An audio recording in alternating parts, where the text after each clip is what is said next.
Bendecido sea el Señor. Vamos a abrir la Biblia en Primera de Juan, capítulo 1, versículo 1 en adelante. Lo que era desde el principio, lo que hemos oído, lo que hemos visto con nuestros ojos, lo que hemos contemplado y palparon nuestras manos, tocante al verbo de vida. Porque la vida fue manifestada y la hemos visto, y testificamos y os anunciamos la vida eterna, la cual estaba con el Padre y se nos manifestó. Lo que hemos visto y oído, eso os anunciamos, para que también vosotros tengáis comunión con nosotros. Y nuestra comunión verdaderamente es con el Padre y con su Hijo Jesucristo. Amén. En primer lugar, el apóstol Juan, en su primera carta, dice lo siguiente, en el versículo, lo que era desde el principio. Aquí nos está hablando que Jesucristo siempre ha existido, de la eternidad. A este versículo de Primera de Juan, capítulo 1, cuando dice lo que era desde el principio, se le puede agregar, que es el mismo autor, al Evangelio según San Juan, capítulo 1. En el principio del verbo, el verbo era con Dios y el verbo era Dios. Entonces comienza Juan hablando que Jesucristo siempre ha existido, concretando su eternidad. Después comienza hablando que en él estaba la vida eterna, en Dios. En Dios estaba la vida eterna. La vida eterna, cuando estaba en Dios, ni se podía ver, ni se podía palpar, ni se podía oír. Es verdad que estaba la vida eterna en Dios, pero antes que la vida eterna se manifestase, esa vida en sí ni se podía ver, ni se podía oír, ni se podía palpar. Pero dice el apóstol Juan, capítulo 1, verso 2 de Primera de Juan, porque la vida fue manifestada. La vida fue manifestada ¿cómo y cuándo? En la vida de Jesús, Dios hecho hombre. Jesucristo, como bien todos sabemos, es la segunda persona de la Trinidad, Dios hecho hombre.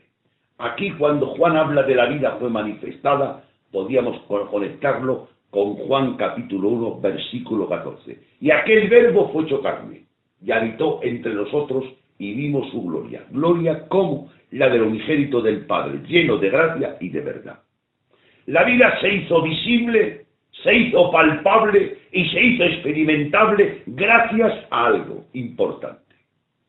Es que a una de las tres personas de la Trinidad, a la segunda, a Jesucristo, Dios se hizo hombre. Entonces la vida fue manifestada en la bendita persona de Jesucristo. Bendecido sea el nombre del Señor. La vida no solamente fue audible, sino fue visible. Porque a Jesús le oían hablar y le veían a él. Porque hay cosas que son audibles, pero no visibles. Como el aire. El aire yo lo oigo, pero no lo veo. Pero la vida eterna ni se oía ni se veía. Pero Dios no quiso solamente, ni se conformó con que el hombre oyese la vida eterna. Quería Dios que el hombre oyese y viese y palpase. Y entonces de la única manera que se realizó eso fue porque el verbo se hizo carne. Bendecido sea Dios. Entonces a Jesús le vieron, ¿no? Vieron sus obras con los ojos y escucharon sus palabras de vida eterna. Entonces ahí concretamos que no se conformó Dios con hacer audible la vida, sino que fue audible y visible. Alabanzas al Todopoderoso. Ahí lo podíamos hablar, vamos. Dice el apóstol Juan, Primera de Juan, lo que era del principio, lo que hemos oído, ya sería bastante para un testigo decir esas palabras cuando se hablaron estaba yo de testigo y las oí. Entonces ese testimonio que cuando se habló algo tú estabas delante y lo oíste es prueba de credibilidad que puede ser testigo de primera mano. Pero sin embargo, no solamente añade la palabra, dice lo que hemos oído y lo que hemos visto. O sea, si el testigo te dice, no solamente lo he oído, sino lo he oído y lo he visto, entonces eso aumenta la credibilidad del testigo. Porque el testigo no solamente está contando algo que ha oído, sino algo que ha oído y que ha visto. Y agrega más, lo he oído, lo he visto y lo he palpado. Y lo dice Juan, y es verdad, porque Juan, sabéis, que con frecuencia tenía la cabeza en el pecho de Jesús. Lo he oído, lo he visto y lo he palpado. Y agrega otra cosa más para que sea un testigo con mayor credibilidad.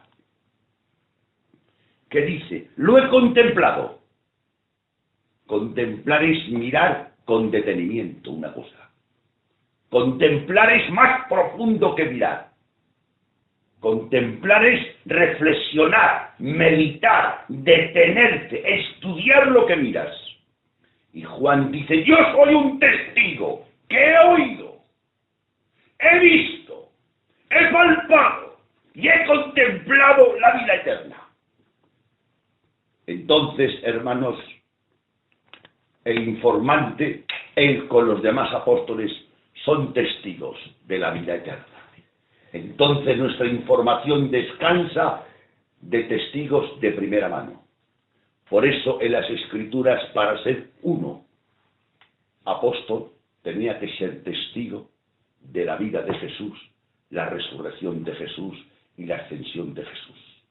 Por eso ahora, en este sentido, no hay apóstoles. Porque uno de los requisitos de un apóstol es ser testigo de la vida de Jesús, del comportamiento de Jesús, de la predicación de Jesús y de la resurrección. Bendecido sea el Todopoderoso. Veamos a ver. Entonces, aquí vemos que usan los sentidos. Habla de 4 sentidos. Oír, ver, palpar. ¿Sí o no? Oír, ver y palpar. Los sentidos están puestos, los sentidos pasan a ser los informadores de la mente. La mente recibe los informes por medio de los sentidos, ¿sí o no? Y entonces Dios permitió que por medio de los sentidos pudiese recibir la información. Leemos ahora. Juan 1:18. A Dios nadie lo vio jamás. El unigénito Hijo, que está en el seno del Padre, Él le ha dado a conocer. Cristo nos ha declarado la mente del Padre. Él solo podía hacer con toda precisión, exactitud y profundidad aclararnos la mente del Padre. No hay nadie cualificado ni preparado para que te pueda revelar los pensamientos ocultos que estaban en la mente y en el corazón del Dios Padre. La única persona que puede revelar los pensamientos ocultos del Dios Padre era el Dios Hijo. Por eso el Dios Hijo dijo a los apóstoles, el que me ha visto a mí, ha visto al Padre. Él es la revelación perfecta. Anteriormente a la vida de Jesús, hubo ciertas revelaciones por hombres de Dios y por profetas. Pero comparando a la revelación que trajo Jesús, es como diría yo, la anterior revelación era como la luna en la noche, que da luz. Pero cuando sale el sol, la noche y la luna desaparecen. Y el Señor no era una luna, era el sol. Era la persona cualificada para poder manifestar al Dios Padre. Porque el Dios Padre es espíritu, es invisible, no es materia. Y entonces el Dios Hijo, estando en el seno del Padre por toda la eternidad, fue el que manifestó al Padre. Leemos Mateo y vamos a comprobar un texto muy importante. Mateo capítulo 11, versículo 27.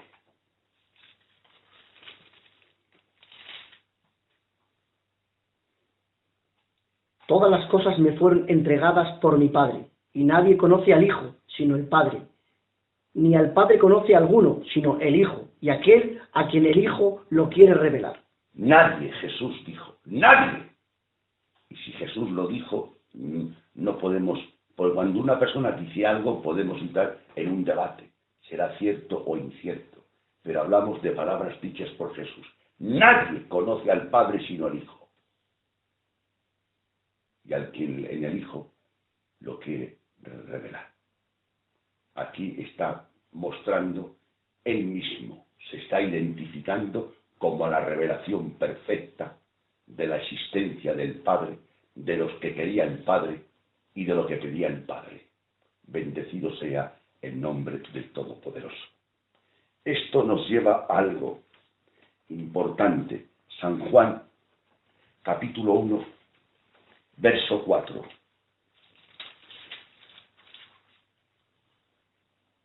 En él estaba la vida era la luz de los hombres. Dice, en él estaba la vida. Pero ahora Jesús, que es la vida, él nos da la definición de la vida. En él estaba la vida y la vida era y es. ¿Qué es la vida? La luz de los hombres. La luz. O sea, que la luz es la manifestación de la vida. La luz es la manifestación de la vida. Por eso él se identifica, yo soy el camino, la verdad y la vida. No solamente es la verdad, no solamente es la vida. En otro texto dice, yo soy la luz. Y en él estaba la vida y la vida era, ahí habla de la definición de la vida. Y la vida era la luz. Entonces, de ahí sacamos la conclusión y vamos a ir despacio ahora. La vida eterna comienza, ¿por dónde comienza la vida eterna? La vida eterna comienza por una revelación, por una iluminación. Y ahora vamos a que ese concepto lo explique, lo especifique y lo aclare la persona que tiene más autoridad, Jesús. Juan 17.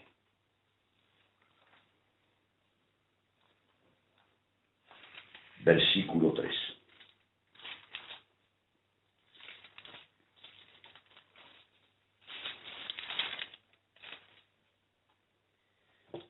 Y esta es la vida eterna, que te conozca a ti, el único Dios verdadero. O sea, Jesús hablando dijo con el Padre, ahí estaba Jesús hablando con el Padre, estaba orando. Estamos hablando de Juan capítulo 17, no estaba predicando a los demás, le estaba hablando al Padre y le dice el Hijo al Padre, Padre, y esta es la vida eterna, que te conozcan a ti. O sea que la vida eterna comienza por el conocimiento, por la revelación, por la iluminación, y esta es la vida eterna, que te conozcan a ti. Claro, cuando dice conocer no habla de un conocimiento intelectual, o de un conocimiento muerto, o de un conocimiento que uno lee la Biblia, tiene mucha memoria y se sabe la Biblia de memoria. No habla de ese conocimiento, habla de un conocimiento, sí, de la Biblia, pero con la iluminación del Espíritu Santo, de un conocimiento de relación, de un conocimiento profundo, de intimidad, porque la palabra conocer habla de relación. Por ejemplo, y Adán conoció a Eva. ¿Qué hablamos cuando decimos conoció? Se relacionó. Entonces, un conocimiento sin relación con Dios, según Dios, no es conocimiento. Alabanzas al Todopoderoso. Y el Señor le habló y le dijo al Dios Padre. O sea, aquí está Jesús expresando unas palabras que el Hijo le dijo al Dios Padre, orando. Padre, esta es la vida eterna, que te conozcan a ti, el único Dios verdadero. Por eso Pablo, entendiendo eso, dice a los Efesios, capítulo 1, y ruego que Dios alumbre los ojos de vuestro entendimiento, para que seáis completamente capaces de entender el misterio del Dios Padre. Pablo ruega, suplica, demanda. ¿Qué ruegas? ¿Qué suplicas? ¿Qué demandas, Pablo? Que abra Dios los ojos del entendimiento. Necesitamos que el Espíritu Santo alumbre nuestro entendimiento, y alumbrando nuestro entendimiento crecerá nuestro conocimiento. Bendecido sea el nombre del Todopoderoso. Esa es la vida. Por eso dice la Escritura. Veamos a ver. La vida comienza por medio de una iluminación y pasa a ser un sustento. La vida eterna comienza por medio de la iluminación y pasa a ser un sustento. ¿Dónde lo pone? Juan 6. Yo soy el pan de vida.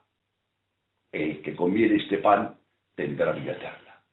Cuando habla de pan, ¿de qué habla? De sustento. O sea que las dos manifestaciones de la vida es la iluminación y el sustento. Es lo que sostiene la vida. Pero cuando una persona ni tiene ni iluminación y no come, y comer, ¿qué es comer? Es practicar la palabra de Dios.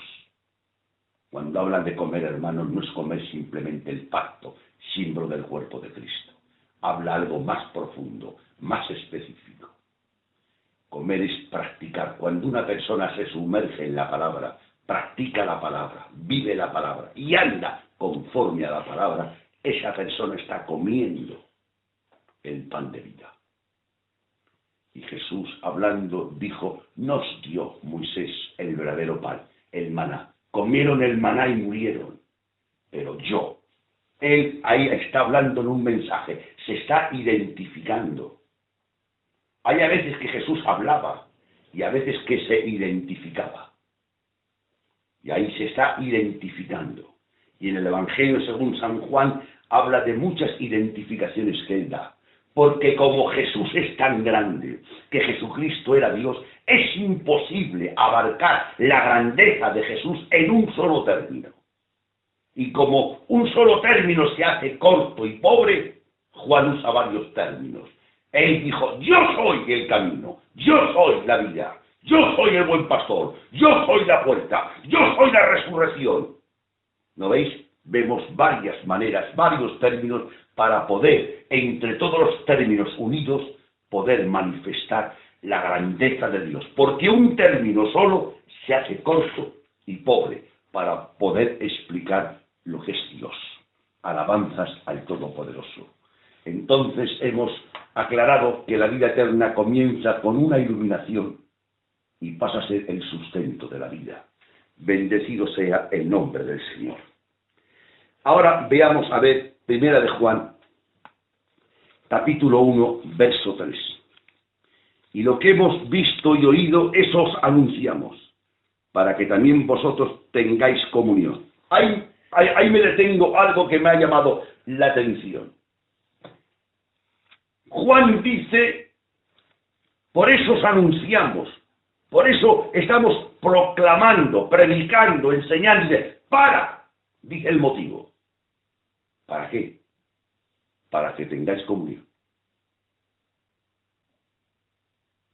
No dice, tío Enrique, para que tengáis salvación. Porque ahora vamos a pararnos un poquito. La salvación es un abanico muy amplio de beneficios en la palabra. ¿De acuerdo? Repito, la salvación es un abanico muy amplio de beneficios de la palabra. Todos son beneficios los que encontramos en la salvación. Pero yo voy a hablar de uno. No del único, de uno. Cuando el hombre lo creó Dios, el hombre tenía una comunión perfecta y armoniosa con Dios. Y a consecuencia del pecado, la comunión se rompió. De tal manera que Dios desciende al huerto como acostumbraba a llamar Adán, Adán. Y cuando Adán escuchó la voz de Dios después de haber pecado, se escondió. Anteriormente, cuando escuchaba la voz de Dios, salía al encuentro con Dios. Pero el que salía al encuentro con Dios ayer, hoy se esconde. Ayer salía a todo encuentro y hoy me escondo. La diferencia es sencilla, hermanos. El pecado hace división entre Dios y el hombre. Entonces Dios, viendo que el pecado dividía al hombre de Dios, proveyó el sacrificio de Cristo para morir en la cruz del Calvario. Y muriendo en la cruz del Calvario nos redimió una. Y el fruto de la redención es el perdón de los pecados, dos. Y el hombre vuelve a tener comunión con Dios. ¿Y qué es la salvación? Pues yo espero que cuando me llegue mi hora y me vaya, como todos los mortales, me vaya donde está Dios, ¿no? Para estar con Él. Entonces la base de la salvación, o el modo de la salvación, se puede decir que es la comunión, la relación. Es una cosa muy triste que el pecado, una de las muchas consecuencias que tiene el pecado, porque el pecado no tiene ningún beneficio, todos son consecuencias. Es lo contrario a la salvación. La salvación tiene todos los beneficios y el pecado tiene todos los prejuicios. Pero uno de los prejuicios fue el siguiente, que dividió al hombre de Dios y a Dios del hombre. Por el motivo sencillo, porque Dios es santo. Y para tener comunión con Dios no se puede estar en pecado. Esa fue la consecuencia del pecado. Y entonces Juan, en el versículo 3, lo dice, daros cuenta, lo que hemos visto y oído, eso os anunciamos, dice, para que también vosotros tengáis comunión con nosotros. Y nuestra comunión verdaderamente es con el Padre y con el Hijo. Esa es uno de los muchos propósitos de proclamar el Evangelio. Es establecer, restaurar, crear una comunión más íntima todavía que la que tenía Jehová Dios con Adán. Porque Dios, cuando nos limpió y nos salvó, nos adoptó como hijos suyos. Y tenemos una posición de hijos, ¿sí o no? Entonces, a ser su hijo, tengo una relación de padre a hijo y de hijo a padre. En los evangelios, Jesús dijo a sus apóstoles, ya no os llamaré siervos, os llamaré amigos. Porque el siervo no sabe lo que hace su Señor, pero os llamaré amigos porque todas las cosas de mi Padre os las he contado. ¿Os dais cuenta cómo Dios buscaba la comunión? En el libro del Éxodo, cuando Dios sacó al pueblo de Israel de Egipto, cada israelita tenía su tienda de campaña en el desierto, pero Dios tenía su cielo y vivía en el cielo. Y le dijo a Moisés, en otras palabras, Moisés, hazme una tienda para que habite con mi pueblo. Y a esa tienda se le llamó el tabernáculo. Y dice la Escritura que Dios descendía y llenaba el tabernáculo de su gloria. ¿Os dais cuenta? Como todos tenían casa y Dios tenía un palacio en el cielo, pero quería Dios descender del cielo y que le hiciese su tienda de campaña a él, para él ser uno más del pueblo. Uno para bendecir al pueblo, para guardar al pueblo y proteger al pueblo. No uno más, sino el Dios del pueblo. Luego en los evangelios dice que se le llama a Jesús Emanuel, que es Dios con nosotros. ¿Os dais cuenta? Y en el evangelio, cuando vino la época de que Jesús se hizo hombre, le dijo en otras palabras, hombres, vuestras almas todas habitan en un cuerpo, ¿sí o no? Sí. Pues yo me voy a preparar un cuerpo y me voy a la tierra. Y vemos al Verbo hecho hombre paseando por la tierra, caminando por la tierra y predicando por la tierra. Por eso Juan dijo esta palabra. Y vimos su gloria, gloria, ¿cómo? Ya pone el metro. ¿Cómo? La del unigénito, Hijo del Padre. No una gloria como un profeta más, algo más. En el tabernáculo se hizo su tienda y en los evangelios se hizo la tienda, el cuerpo, para tener contacto con el hombre. Y cuando el Señor se marchó, ¿sabes qué hizo Enrique? Ya no quiero tienda, no quiero vivir cerca de mi pueblo. Entonces, ¿qué hacemos? Quiero vivir dentro de mi pueblo. Y por el bautismo del Espíritu Santo nos coloca en el cuerpo, ¿sí o no? Ya está, ya estamos en Cristo. Y por la regeneración, Él está en nosotros. Por la regeneración, Cristo está en mí. Y por el bautismo, yo estoy en Cristo. Así se cumple el texto famoso de Juan. Vosotros en mí y yo en vosotros. ¿Lo veis? Una unión doble. Vosotros en mí. ¿Y cómo yo estoy en él? Abraham, por el Espíritu Santo que me ha colocado en el cuerpo. En Corintios lo pone. Y el Espíritu nos ha bautizado colocándonos en el cuerpo de Cristo. O sea, por medio del bautismo estamos en el cuerpo, vosotros en mí. Y por medio de la regeneración, yo en vosotros, el nuevo nacimiento. O sea que el Señor no solamente ahora, en esta época, ha dicho, no quiero una tienda más. Quiero estar dentro de mi pueblo. Y el apóstol Pablo, en las cartas a los Corintios, dice que somos templo del Espíritu Santo. Y sabéis, hermanos, que el Espíritu Santo es Dios. ¿Os dais cuenta cómo siempre Dios ha buscado la comunión? Y en el Evangelio, según San Juan, orando al Padre, cuando ya se marchaba, le dijo, Padre, yo quiero que donde yo esté, estos estén conmigo, para que vean mi gloria. O sea, el deseo del Dios Hijo se lo expresó al Padre. Padre, quiero que estos que me han recibido, quiero que estos que me han recibido vivan donde yo vivo. Hay un montón de textos que podríamos hablar de la comunión, pero vamos a seguir porque creo que estamos todos convencidos de la comunión con Dios. La comunión con Dios es lo que enriquece a una persona. En otras palabras, la presencia de Dios me enriquece y la ausencia de ella me empobrece. Que Dios nos ayude a todos. Entonces hemos hablado del objetivo de la proclamación es la comunión. Ahora vamos a leer 1 de Juan 1:5. Y este es el mensaje que hemos oído. Que Dios es luz. Vaya un Juan.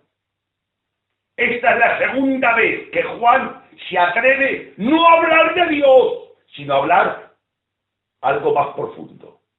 Hacer la definición de Dios. En Juan 4 dice, Dios es espíritu. Y en 1 de Juan dice, Dios es luz. ¿No veis? Las dos definiciones de la Escritura las dice Juan. Dios es espíritu y Dios es luz. Aquí nos habla Juan de la luz. Dios es luz. Después vamos a seguir un momento.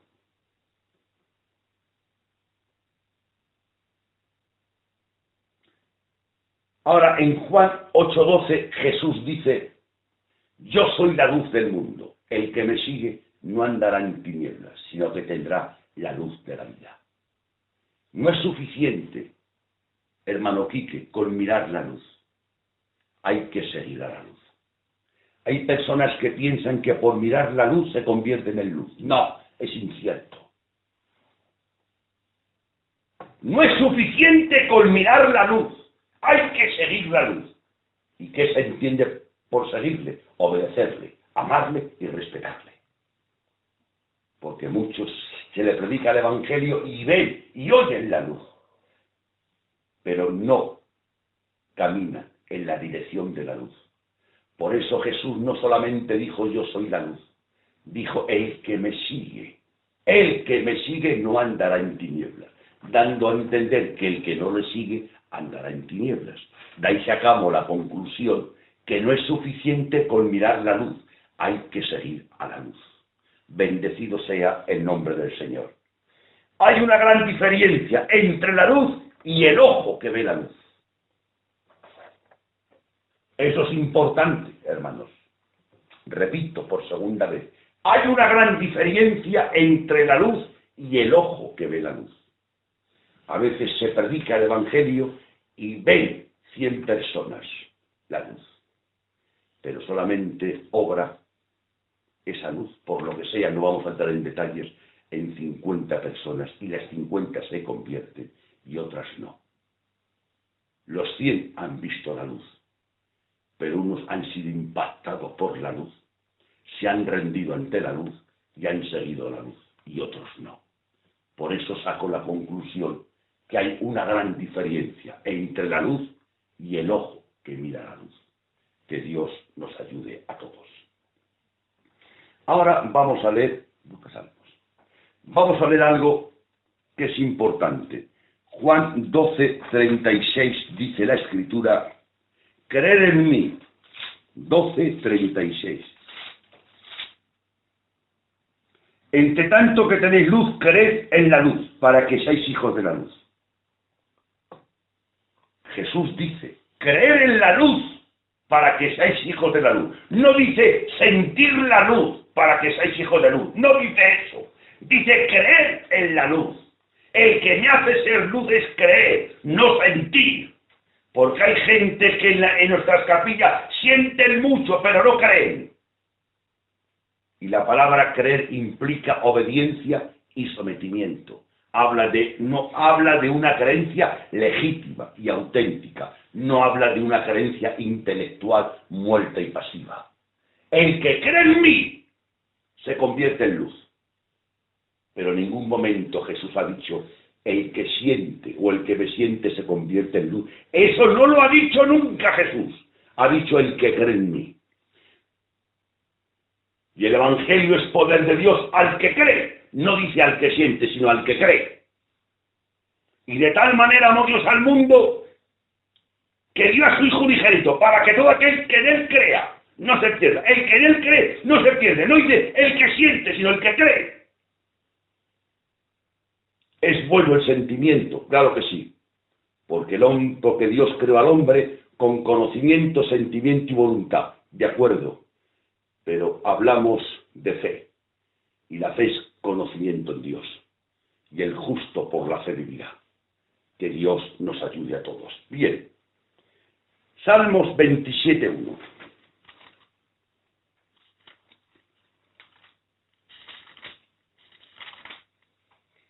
Jehová es mi luz, mi salvación. Dice, Jehová es mi luz. No dice, Jehová es la luz. Jehová es mi luz. Allá habla de posesión, ¿sí o no? Jehová es mi luz. No dice, Jehová es la luz. Un inconverso puede decir, Jehová es la luz. Claro que sí, que Jehová es la luz. Pero yo no digo que Jehová es la luz. Digo que Jehová es mi luz. Y Jehová es mi Dios, mi Dios.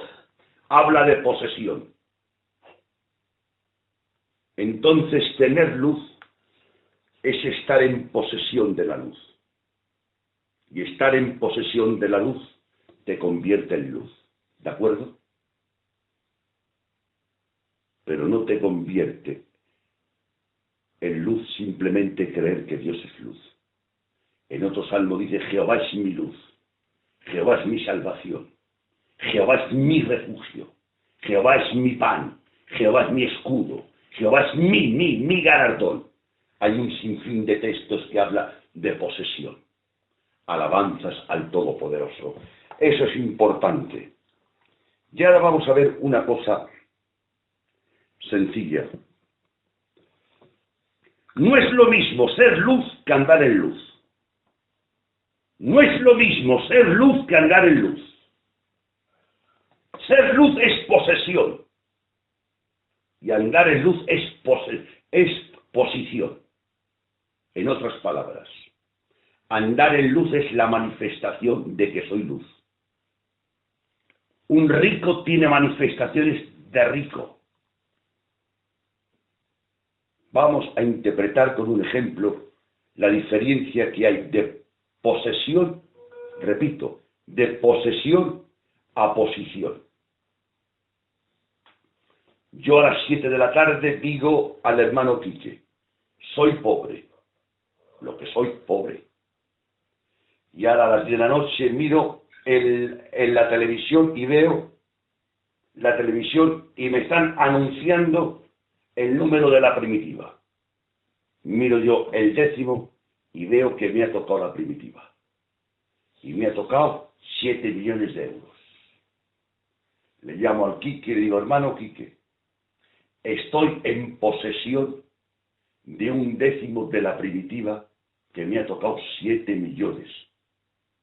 Estar en posesión de ese 10 me ha cambiado de posición. Era pobre y ahora soy rico. ¿Sí o no? Era pobre, tío Enrique, a las 5. Pero a las 7, como estoy, tío Enrique, en posesión de 1/10 que vale 4 millones de euros, esa posesión de tener el 10 esa posesión ha cambiado mi posición, que antes era pobre y soy rico. Entonces Dios solamente manda dar luz a los que tienen luz. Y hay algunos predicadores con su buen corazón y con buena intención que manda a ciertas personas que van al culto que den luz cuando no se han enterado que no tienen luz porque no son luz. Solamente van a dar luz los que sean luz. En otras palabras, Jehová dijo a Abraham, Abraham, yo te bendigo y tú serás de bendición. Para ser de bendición primero hay que recibir la bendición. Si andar en luz es la manifestación de ser luz. Alabanzas al Todopoderoso. Entonces hay una diferencia entre ser luz y andar en luz. Andar en luz, ¿a qué nos habla? Andar en luz nos habla de conducta, ¿sí o no? ¿Y por qué somos luz ahora? Cuando ha llegado a nosotros el Evangelio, nos ha encontrado en las tinieblas el Evangelio a nosotros, pero no nos ha dejado en las tinieblas, nos ha sacado de ellas. Colosenses 1:13. Y hemos sido trasladados de las tinieblas a la luz. Tiene que haber un traslado, no un toque. Nunca alambrazo como hay en el culto. No una lágrima como hay a veces en las capillas. No, un traslado. Y un traslado es dejar de vivir a un lugar y marcharme a otro. Y mientras vivas en la perspectiva humana, carnal y terrenal, y te comportes como uno más de la calle, en ti no se ha efectuado el traslado. Es probable que escuchando la palabra haya habido alguna manifestación del Espíritu, algún toque del Espíritu, de acuerdo, pero no se ha efectuado un traslado. Se tiene que efectuar un traslado, y es pasar de las tinieblas a la luz. En otras palabras, se tiene que efectuar el nuevo nacimiento. Nicodemo, si no naces de nuevo, no entras ni ves el reino de Dios. Alabanzas al Todopoderoso. Vamos ahora a hablar de 3 cosas importantes que nacen de aquí. El apóstol Juan, en la carta de Juan, dice andar en luz. Primero habla de relación y luego habla de comunión. Por la muerte de Cristo y por el perdón de los pecados, el Dios Padre, estando en el Dios Hijo, nos reconcilió, ¿no? Y hemos sido reconciliados. Tenemos comunión con Dios. Tenemos paz con Dios. Comunión. Relación. Pero esa relación se manifiesta, se exterioriza por medio de la comunión. ¿Qué es la comunión? La comunión es la manifestación de tu relación con Dios. Si tienes una relación pequeña y empobrecida, tendrás una conducta pequeña y empobrecida. Si tienes una comunión enriquecida, tendrás una conducta enriquecida. Conforme a la relación, irá en consonancia tu conducta. Eso es fácil. Si en una casa obrera el padre de familia recibe un sueldo de 600 euros, podrá llevar un ritmo económico de vida de 600 euros, conforme a sus ingresos. Pero si en otra casa el padre de familia es dueño de unos almacenes importantes y gana 1 millón al mes, esta familia podrá llevar un ritmo económico de vida mucho más generoso, más amplio, más profundo que esa otra familia que recibe un ingreso de 20.000 duros. Es imposible llevar la misma vida económica con un ingreso de 20.000 duros a con un ingreso de 6.000 euros. Es imposible. Podrás gastar conforme a tus ingresos y no más de tus ingresos. Entonces, una comunión fortalecida, enriquecida, embellecida, rendida con Dios, eso va a manifestar, eso va a exteriorizar, ¿cuál? Una conducta. Y Pablo dijo, y Juan dijo, Pablo a los Efesios dice, andar en luz, ¿no? Y aquí Juan, andar en luz. Entonces tenemos 3 cosas. Quiero que las enumeréis despacito. Relación, número 1. Conducta, número 2. Y actividad, número 3. La actividad es la manifestación de la vida. La vida tiene que tener evidencias. Yo, como no soy médico, uno se pone malo, pierde el conocimiento y empieza a vocear, habla, mueve el brazo, mueve la pierna. Quiero que haga manifestaciones que está vivo. O sea, la actividad es la manifestación de la vida. Entonces, si el número 1 es relación, y el número 2 es conducta, está en el medio, y el número 3 es actividad, surge una pregunta. ¿La conducta nace de la relación o de la actividad? Lo lógico y lo razonable es que la conducta naciese de la relación con Dios. Eso es lo bíblico. Pero seamos nobles. Hay a veces que la conducta nace de la actividad. Un pastorcito ve a una jovencita con un buen testimonio y le dice, hermana, he visto del Señor, o lo veo del Señor, que tú que tienes una voz bonita, que tienes un buen testimonio, que te cuides un poquito más, por esto, por esto, por esto, y le corrige las 4 deficiencias que tiene y te doy el cargo del coro. Y esa jovencita, ilusionada con el cargo que le ofrece el pastor, se esfuerza un poquito más y los 4 defectos que el pastor le ha expuesto, que se tiene que corregir, se los ha corregido.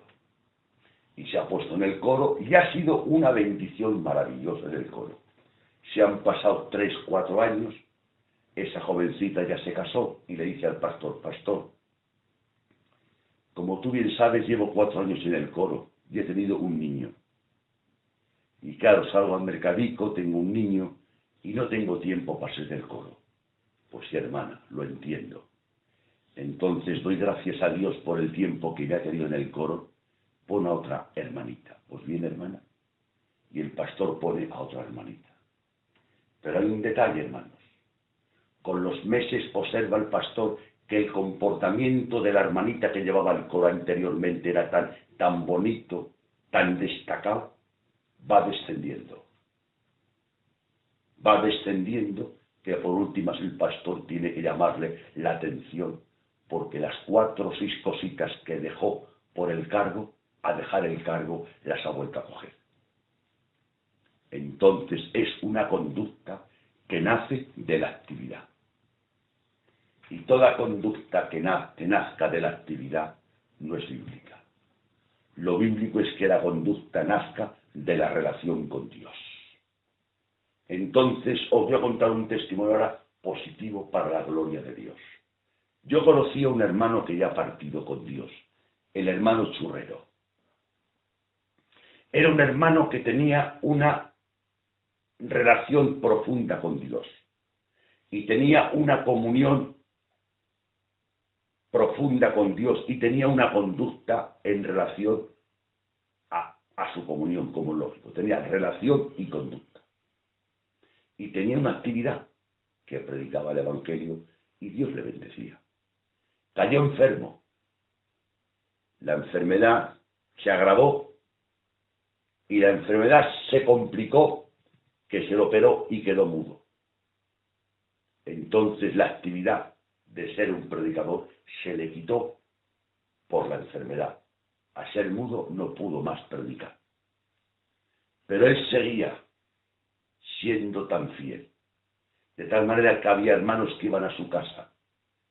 Y como él no podía hablar, que no había que le entendiese, su mujer le entendía. Y hablaba y su mujer hablaba. Y algunos hermanos iban donde él a que el hermano churrero orasen por él. Y encontraban descanso cuando iban a su casa. Su conducta no menguó. ¿Por qué? Porque su conducta nacía de su relación con Dios. Porque su actividad la perdió hacía años, porque la mudó. Entonces hay un problema, hermanos. Yo creo que la actividad ayuda, de acuerdo. Repito, la actividad ayuda, de acuerdo, a todos. Pero una cosa es que te estimule un poquito y que te ayude un poquito, que está de acuerdo dentro de su orden. Y otra cosa es que si la actividad te veas morir. Nuestra vida cristiana nace de la relación con Dios, nuestra conducta y la actividad. Tengamos cuidado. El 1 es relación con Dios. El 2 es conducta. Y el 3 es actividad. Entonces el 2 está entre el 1 y el 3. ¿Dónde nace tu conducta? ¿De tu relación con Dios o de tu actividad?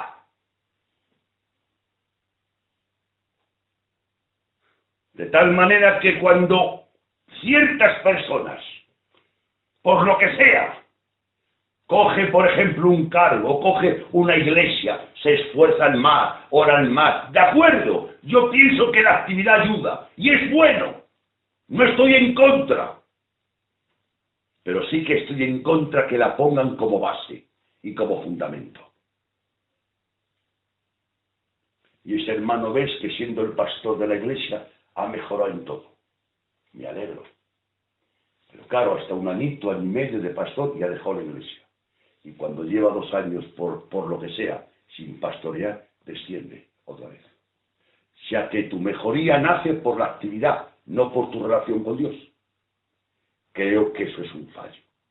Que Dios nos ayude, hermanos, a que nuestra conducta nazca de nuestra relación y no de nuestra actividad. Hay mucho más por hablar, pero lo dejamos aquí. Que Dios nos bendiga a todos.